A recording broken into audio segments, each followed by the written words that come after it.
দেখুন বন্ধুরা, একটা মজার বিষয়, একটি বৃহৎ সরকারি দপ্তর বাংলাদেশের ভিতরে সবথেকে বড় স্থলবন্দরের একটা সরকারি দপ্তর। সেখানে কি হচ্ছে দেখুন, দেখুন এ কি ভাবা যায়? সরকারি সংস্থার যদি এই অবস্থা হয় তাহলে পাবলিকের কি হবে আপনারাই বলুন।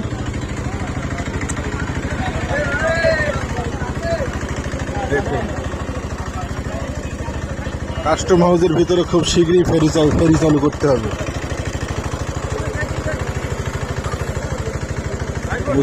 মুসল্লিরা মসজিদে যাচ্ছে নামাজ পড়তে, তাও দেখেন কি অবস্থা।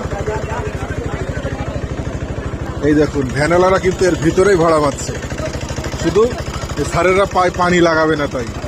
দেখুন, এখান থেকে কিন্তু কেবল একটা ভ্যানওয়ালা ভাড়া নিয়ে গেল। খুব করুণ অবস্থা, খুব করুণ। দেখুন, কঠিন অবস্থা।